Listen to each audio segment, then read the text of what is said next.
we paraphrase him is that in men, the desire arousal connection is a two-way street. Whereas a woman, you can't fondle her to be interested. She must be in the mood, and you have to make her to be in the mood. Because women are attracted to the psycho-emotional stimulation rather than to Yeah, maybe you want to share one technique, because this I think this is a common problem in a married couple, that the men not able to control their ejaculation and therefore not able to satisfy their wife. Yeah. So what sex therapists will do when men have this problem is very much like what a football coach will teach you on how to juggle the ball. So basically, in sexual relationship, if the couple want to have orgasm together, then the wife must first be stimulated. Then the point we're discussing is that how do husbands sustain? What can husband do to like short circuit if they're very close to orgasm? So there are techniques like my method. Imagine your boss. Imagine the most horrible person you've seen. Means you distract your mind. And then there's a technique that, what was it called? The bacilla switch. Yeah, the bacilla. So the bacilla switch is also interesting. I just have to describe. Yeah. I cannot demonstrate. Is while the more skillful men can actually retain the orgasm while in penetration. Actually, if men start thinking that women are exactly like us, actually it's not good for the woman, because men will be approaching women like the way they like to be approached, but it doesn't work, because at the end of the day we will lose the ability to attract women because of these false narratives that we are hearing, partly because of wrong interpretation of Quran, and partly also because of external stimulation like pornography, which is negative. Assalamualaikum warahmatullahi ta'ala wabarakatuh. Welcome to our podcast number 4. The title is The Sexual Experience. So the discussion on chapter 4 will be broken into 3 podcasts.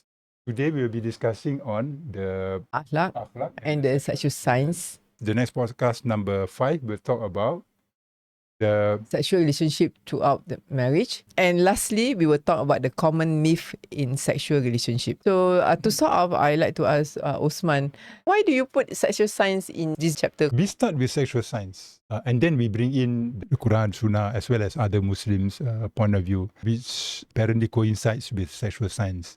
We start with sexual science not because we think it is more legit than Islamic knowledge, but rather to be realistic. Modern contemporary Muslim today would understand empirically researched work better to give a baseline, starting point. Then we can try to understand why the Prophet had said those hadith. Yeah. But this makes us vulnerable to be accused of being liberal Muslim. Yeah, but if anybody want to accuse us, we really can't do anything. But for the fair-minded, we can remind them that the Prophet had said, wisdom is the property of the Muslim. Wherever he finds it, he has a greater right towards it. So based on this, there's no basis for us to say that we cannot use non-Muslim research to understand the Prophet. It's so contradictory to what the Prophet said. And especially in this case, when I really feel that the sexual sign actually is very congruent to the messages from the Prophet. And I felt that it's almost like he knows about this and giving this kind of sexual advice for the community then, when this information is not available. The part that women are slow build up and the women must come first before the men. Actually, this is the title of 2 books by Ian Kerner, She Comes First, and then the next book is He Comes Next. Why do you put the title as The Sexual Experience? In this chapter, we discuss on various aspects. We look at the physiology of sex to understand the relationship from the scientific point of view. And we also look at the Prophet's insights and advice with regards to sex, and as well as some of the common myths, as well as some of the issues that we find during counseling. So this topic is about various aspects of the experience. So that's why I call it the sexual experience. So we want to start with how akhlaq is related to the sexual relationship. We try to rekindle a comprehensive understanding of Islam in our book, Tranquil Hearts. We did that. And so in this book, Sexual Sunnah Islam, we also want to revisit Islam being understood comprehensively. That is from the aspect of Aqidah, Sharia, and akhlaq. This is very much in line with that hadith, which we call hadith Jibra'il. So in this hadith, it captures the nutshell of what the message of the Prophet is about. That is about Iman, Amal, Ihsan, or we can put it as Aqidah, Sharia, Akhlaq. And these are messages that address the mind, body, and soul of the human being. As in many other things in Islam, we always start with the Aqidah, why we do Salah, why we do Zakat, fasting, so on and so forth. And then the Sharia is about how to do it. And lastly, the refinement of this is called the akhlaq. So this is the kind of work which Imam Ghazali, for example, focus on. That's why in his book Ihya Ulumuddin, he will go into the inner dimensions of salat. What is the meaning of the wudu? What is the meaning of standing? What is the meaning of this saying, so on and so forth. So all these are meant to inculcate in us the objective of salah, which is to be a good servant of Allah subhanahu wa ta'ala. So the prayer should create in us a humility, kindness, wanting to do good to others, manifested by our behavior and the things we do. So akhlaq is the process which is about observing the student and giving appropriate advice, nudges, sometimes scoldings also. It's very much like a farmer looking after his planting. Sometimes he has to prune. Sometimes he has to give fertilizer, water, so on and so forth. So that is a process called akhlaq. So why is it related to sex? Because we have to embody the aqidah of sex, which we discussed earlier, which is a mutual bliss between husband and wife. We have to inculcate that. There's only that much that your teachers can advise you on what happens in the bedroom. At the end of the day, you as couples, you have to be mutual murabisa, you have to be mutual cultivators of character. So that is how sex is related to akhlaq, that in the end, we have to mutually remind each other of where our relationship is going. So in order to do that, just like salat, you have to understand the ruling of salat and the process of salat. The same thing with sex. In order to be good at harnessing the positivity of sex, you have to understand the fiqh. Okay, that's good. Now we have to understand how sex works. That's why we are going into sexual science, to the relationship, common myth.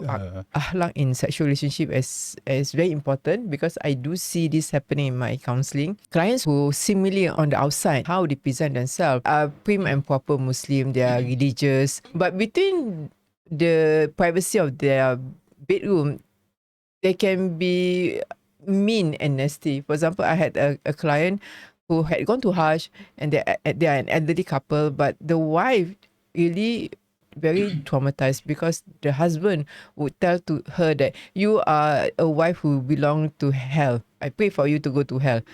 And this happened almost every night in their relationship. So I guess I understand there'll be issues that he's not happy with the wife, but it's not proper to do this. He will say this even before having sex with her. And also we have men who actually will force themselves on the wife, who will be even physically abusive. Your akhlaq as a Muslim need to be consistent and congruent in how you perform your sexual relationship. If not, it's like you have another persona, another personality. And to treat your partner badly and to treat them as a sex object somehow affect your soul. And because of that, they lost the meaning of your sexual relationship as a preview of the pleasure that you felt in the hereafter. The irony is that these are the kind of people who would claim that they are doing the Sharia of sex perfectly, because they give so-called give sex to the wife, fulfilling the non-material nafkah. So this is what we mean by, we can fulfill the Sharia, but the akhlaq is actually missing. Yeah. So this is one of the main theme of our book, that value add to the extensive number of books that has been written about sex in Islam. So how we hope to contribute is by explaining through sexual science how being mean, being unkind, being akhlaq behavior on bed can actually have an impact on the relationship itself. And something happens in the body that actually curtail pleasurable sex from happening. So then we go to the next issue, which is about the sexual sign. Maybe you want, what would be the main point you think that's most important that people need to know that will help incorporating the sexual sunnah that we are? Oh, it is precisely because of the sexual sunnah that we had to explain the sexual signs. So maybe we should start with the sexual sunnah. What is that masterstroke of advice that the Prophet gave to couples? In podcast 2, we have mentioned that the Prophet had given certain hadith directed to wives and then certain hadith directed to husbands. So this is the kind of hadith that the Prophet directed to the couple as a team of lovers. Yeah. So this is in page 114 and the title is Understanding the Sunnah on Lovemaking. We have often referred to this and we just call it the messenger hadith, and this is the hadith. Let none of you fall suddenly upon his wife like an animal. Let there be a messenger between the two.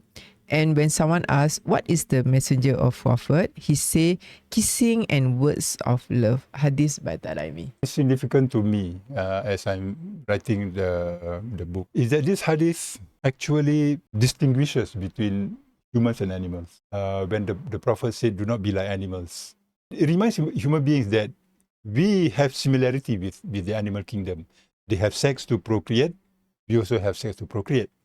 And if you notice, to procreate, it is encouraged in Islam. You know, there are hadiths that encourage us to proliferate. It's about demographic superiority of the ummah. Even when it comes to relieving of sexual urges, animals do that. That is also not wrong. In fact, there is a hadith where the Prophet encouraged us to relieve your urges. This messenger hadith is saying that even though all those are halal and also encouraged, it is not good enough if you want to achieve the aqidah of sex, which is mutual bliss. So it begins with understanding that we have to differentiate between animalistic sex and the human lovemaking. And the Prophet defined it as the messenger. It is about the emotional, the intellectual, and also the spiritual connection between you and your spouse. Now, if you understand the hadith properly, that means this has to be done first before you go into lovemaking. Because the Prophet said, do not be like animals. There should be a messenger between the two. So that means you have to have this connection first. It means that the sex that believers do should be an extension of this connection that you have between you and your spouse. But when the companions still not clear, so the companion asks, but what is this messenger? Then the Prophet gave kissing and words of love as an example. So by kissing, to me, is the physical sensuality that you can give to each other. Yeah. And kissing is just an example. It could be massage. It could be something to heighten the pleasure. And then words of love is interesting because it's about the communication that you have as a couple before you have your sexual relationship or even during. Just on the point of communication, is unique in human beings. That we have language, and through language we can express our intentions, our feelings. Actually, we can express our feelings, because feelings, you can't see your feelings. It is more accurate if we can actually express how you feel. Last night was good because you did this, so we can express. So communication allow us to make sure that our intention behind our action are understood by our partner. So that's what words of love is about now. Yeah. And good communication strengthen the connection that you have. For us to do this, that couple have a good relationship based on love, mercy, and tranquility, and that there is no abuse and it's not a toxic relationship. If in the relationship you had been mean or you didn't carry out your responsibility, and then in bed you want to implement this words of love, it will not happen because there's so much anger and frustration from your partner. That leads us to the point that when the Prophet mentioned messenger, that there are actually levels of messenger. The most obvious interpretation of this hadith is foreplay. So people normally understand that the messenger is referring to foreplay. It is correct, but it is not all about foreplay. You imagine if you were angry with each other before you go to bed, your foreplay is going to be irritating to either one party or both party. The hadith say, let there be a messenger between the two. So the Prophet didn't say, let there be a messenger before you make love. If the Prophet had said that, then confirm this is all about foreplay. But the Prophet said, let there be a messenger between the two. Meaning, must always be there between the two. That means whether you are on bed, under the bed, over the bed, around the bed, in the bedroom, outside the bedroom, everywhere, actually. Especially when you are not on bed. Okay, so we see the messenger at 3 levels. At level 1 is what we call the daily out of bed casual touches, meaning that as you sit while watching TV, you brush your elbow. When you walk, you hold each other hand, and as you pass each other in the kitchen, you just give a peck or you just give yourself a hug. These non-bedroom touches are important because it shows that couple are comfortable, okay with each other, that they can do this. Is basically our body language. If I'm not okay with you, I won't reciprocate when you touch me. Level 2 is actually the kind of physical touches that happen in bedroom, and sometimes this is called as foreplay. The third level is what we call erotic stimulation. So for this kind of things that are more heightened, more focused in arousing and stimulating each other. And I think the best book we have seen is Kunjaza and A Taste of Honey by Habib Akandi. He has lots of specific techniques that couple can use to really heighten the sexual excitement for each other. But we cannot have level 3 when level 1 and level 2 didn't happen. What I see happening in our in many communities that they focus on level 2 only, meaning when you are stimulated, you want to have and sex. Also level 3. Yes, and try level 3. Yeah. So meaning level 2 is that when you want to have sex, then you start touching your wife or your partner in a different way. Sometimes it works, sometimes it doesn't work. And in the end, you will not be mutual. So this is the thing that people are missing. Having said that, we want to make a caveat. Because we don't, especially if you have seen our podcast number 3, we may have given the impression that we dislike couples going into this advanced level 3. No, it's not that. What we would like to discourage is people going to level 3 without going to level 1 and level 2.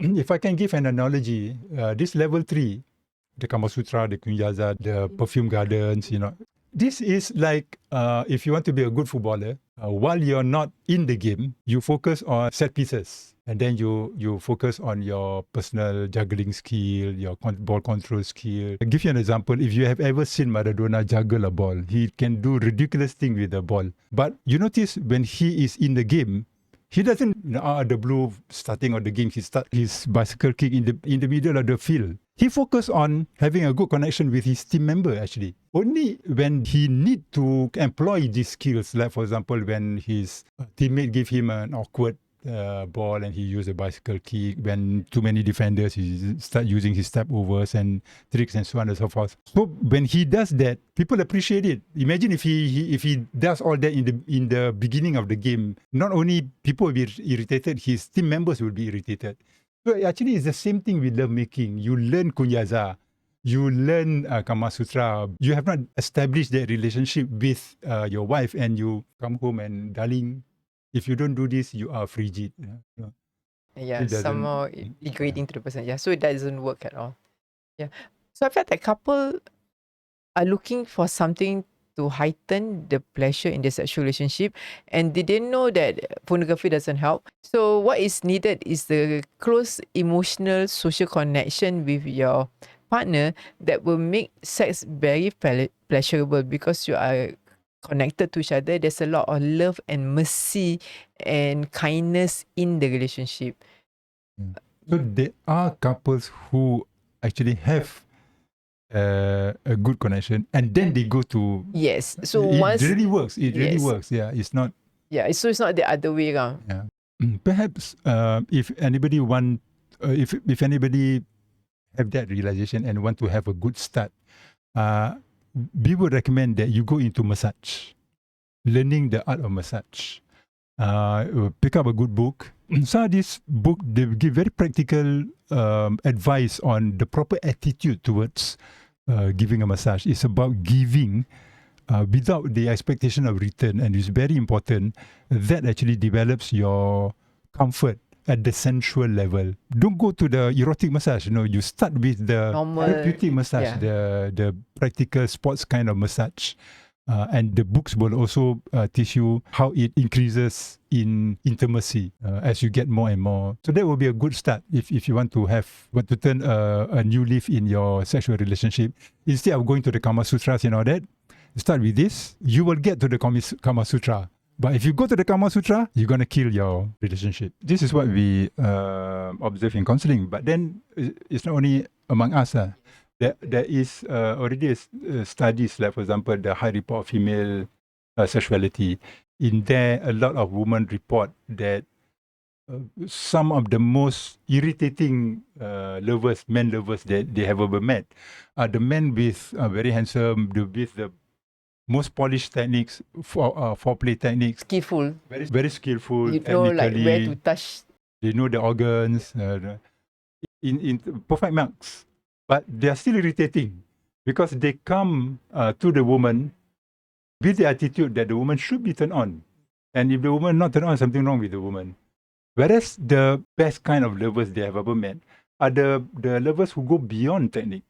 Those who can go and give their attention to their needs as a woman on that day, on that night. Yeah, so this is elaborated in our chapter called The Elusive Female Desire. Yeah, so there are even sex therapists like Yang Kena who give a more detailed explanation. In men, the desire-arousal connection is a two-way street. Desire will bring on a man's arousal. Imagine a man looking at a woman. Okay, but sometimes he's not aroused because he's tired or he's busy, his mind is occupied about work. But the wife can arouse him. Yeah, like when he's watching football, for example, the wife come along and start to disturb him, fondling him, and his desire can be turned on. So it's two-way. Whereas a woman, if she's busy with housework or even watching her favorite Korean drama, you can't fondle her to be interested. She must be in the mood, and you have to make her to be in the mood. Because women are attracted to the psycho-emotional stimulation rather than... It's not that men don't want this.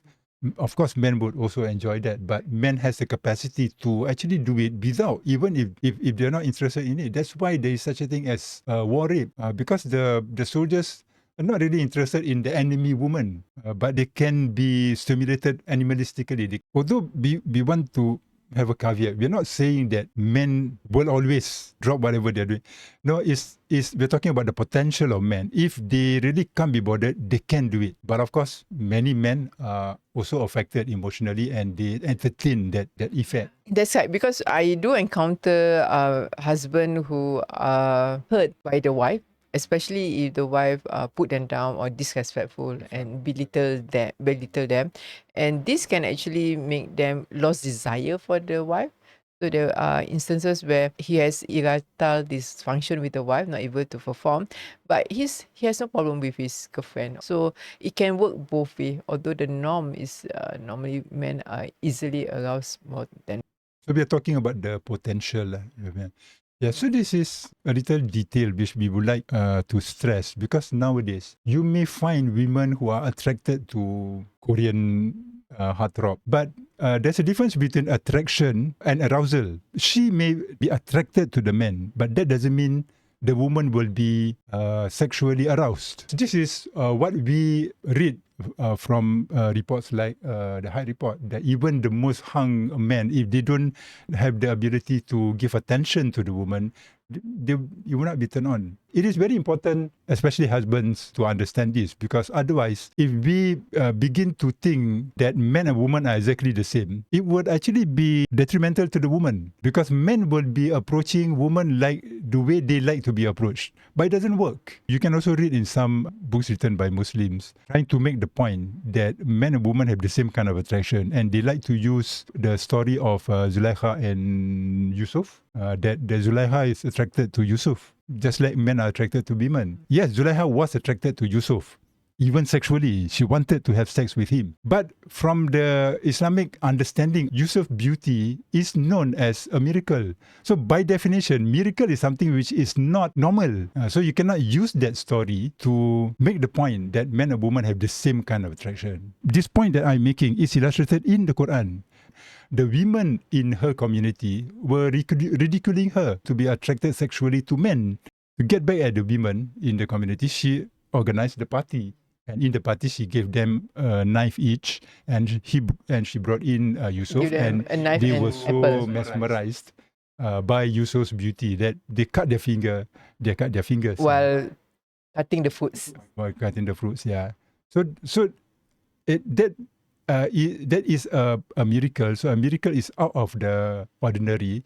So you cannot use this story to substantiate that man and woman are the same. Although I would say now women can also be Now. attracted sexually, visually. But I've seen now women who can be sexually turned on and as equal to men, and that was partly because of, I think, watching pornography. They can be. You think or you know? I know lah. Now I do see client who admitted that they can be sexually turned on by men and want to have sex for the pure pleasure of having sex because they watch pornography, so they get very turned on.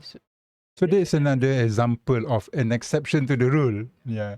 Because I think it's why I would like to emphasize on this point is actually for the sake of the couple actually. If men start thinking that women are exactly like us, actually it's not good for the woman. Because at the end of the day, we will lose the ability to attract women because of these false narratives that we are hearing. Partly because of wrong interpretation of Quran, and partly also because of external stimulation like pornography, which is it is something which is negative, and we will discuss further in podcast number 6. 6. Yeah. Two hadiths that I thought was significant in how it gives a lot of insight and understanding about what happened in the sexual process are these two hadiths. When any of you has sex with his wife, be earnest. When your desire is fulfilled before hers, do not stop until her desire is fulfilled. This is by Abu Yala. And another one, in 3 matters, the weakness of a male is exposed. Number 3, the man who approaches his wife and thereby fulfills his sexual desire from her before she fulfills hers from him, from Tailami. So we appreciate this when we read about the human sexual response cycle, which explains what happens when humans make love. It begins with an excitement stage, which if the couple sustain it, they will go to the plateau stage, sustaining their pleasure. This is where connections actually happen. This is like, if I can give an analogy, sometimes when you eat something delicious like ice cream, for example, you don't immediately swallow it. You purposefully, want to melt it in your mouth, let it seep into your taste buds. You savor the thing rather than a glutton would just focus on quantity, gulp as much as ice cream as possible, whereas a true connoisseur of food will actually savor the tastes that come together with the ice cream or the durian or caviar or whatever. That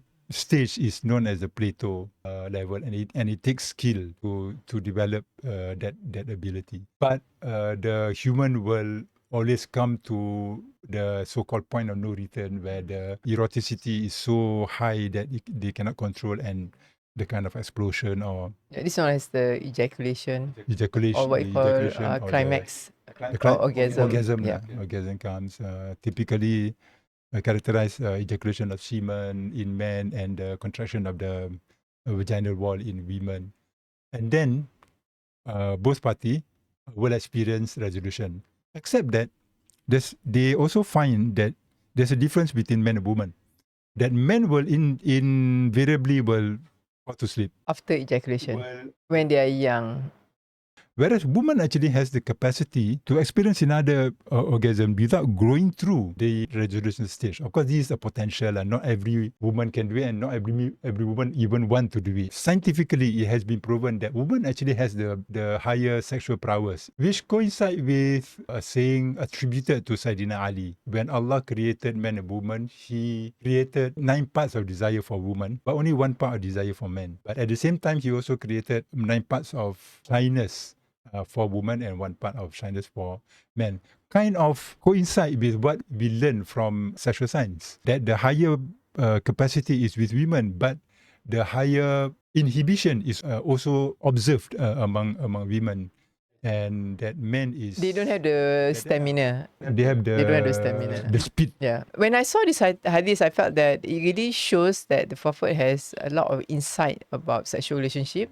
And what he's saying basically, women need to be satisfied first. Women need to have their orgasm, then men should have their orgasm. And this has been the basis in most of the sexual therapy intervention, where they require the man to actually withhold ejaculation until the woman has climax. Then they can climax. Because like you say, It makes sense. because after men's climax, they fall asleep with a smile in their face, and the wife will be frustrated irritated because they're still not climbing yet or haven't reached their climax. So it takes skills, and the kind of books that you can learn from are books written by sex therapists, not from porn. Porn will never teach you this. The techniques are interesting, actually. Yeah, maybe you want to share one technique, because this I think this is a common problem in a married couple, that the men not able to control their ejaculation and therefore not able to satisfy their wife. So what sex therapists will do when men have this problem is very much like what a football coach will teach you on how to juggle the ball. The exercise is called love play. Firstly, the couple will be taught on a way to kill the man's erotic build-up. It's either by squeezing or by pinching or by imagining monsters or whatever that works. Yeah. So the exercise will require that. So what the couple told to do is the wife will stimulate the husband genitally to the highest point, which is closest to orgasm. They, both of them together, help to kill it. As the exercise go, the couple will stop very far from orgasm, right? So the next round, they will go a bit nearer, and then a bit nearer, a bit nearer. So when they do that exercise, the husband gets a heightened awareness of your build-up. The key reason identified by sex therapists is that these men have lost or had never had the awareness of their build-up, actually. So the exercises are meant to retrain in being aware of this build-up. And so you just stop the motion and the build-up won't. So basically in sexual relationship, if the couple want to have orgasm together, then the wife must first be stimulated. Then the point we're discussing is that how do husbands sustain? What can husband do to like short circuit if they're very close to orgasm? So there are techniques like my method. Imagine your boss, imagine the most horrible person you've seen. Means you distract your mind. And then there's a technique that, what was it called? The bacilla switch. Yeah, the bacilla. So the bacilla switch is also interesting. I just have to describe. Yeah. I cannot demonstrate. Is while the more skillful men can actually retain the orgasm while in penetration, actually. Of course, this is the more advanced technique. Another way to do it is actually to withdraw and then just squeeze the penis. Except that when it's too late, it's too late.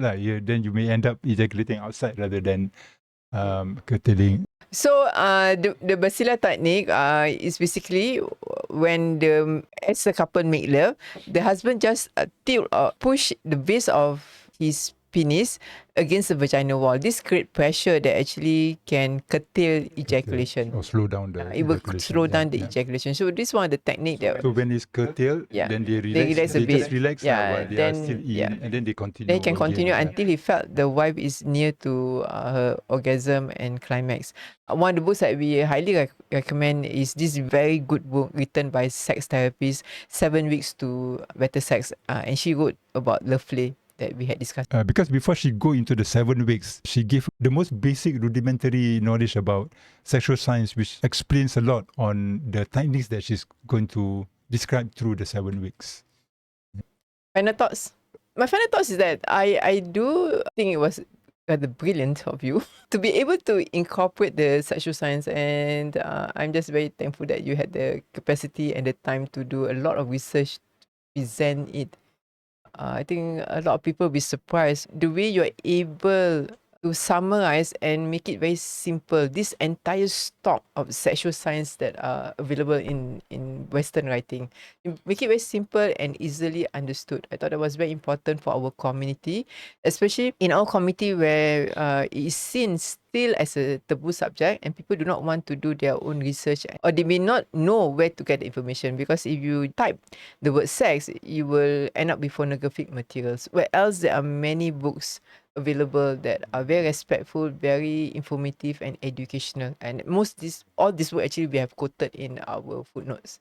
I thought it was a very good attempt of you to synthesize and make it simple for people to understand. In this chapter, what I'm hoping to contribute is the appreciation by readers of the process of akhlaq. It is not only about knowing the do's and don'ts, but it is the daily observation and feedback and advice and suggestion that we as couples must do to each other, because it's very private, it's very intimate. So we observe, we have to learn ways to feedback to each other in sensitive and also fun way. This is the process which is known as cultivating the character that we want, the mutual bliss that is mentioned in the Aqidah of sex.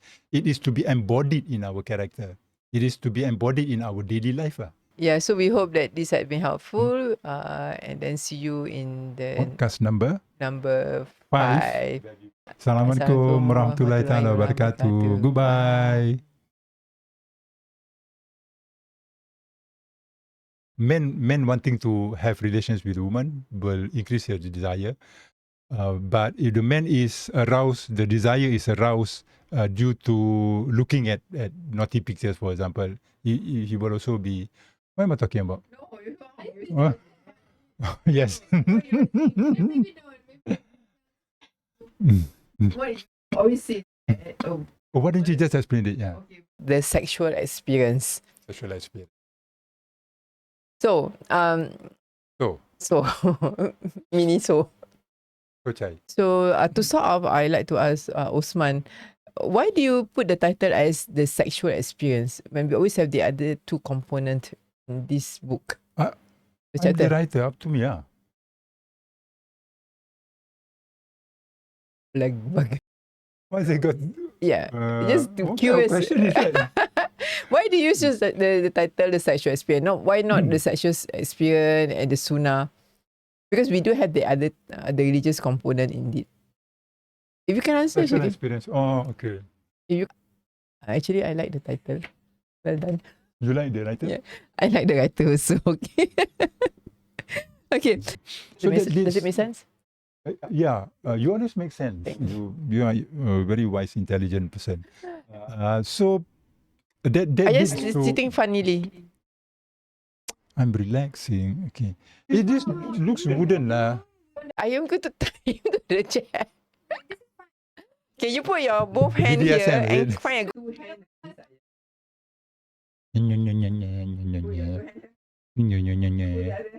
That I also want to share what also mentioned just now is based on this book. Okay. I will flash a good. You had the book, is it? I will flash a good one. Okay. Because when how to describe it without being gross. We try a few times. Wait, Yeah, coba. okay.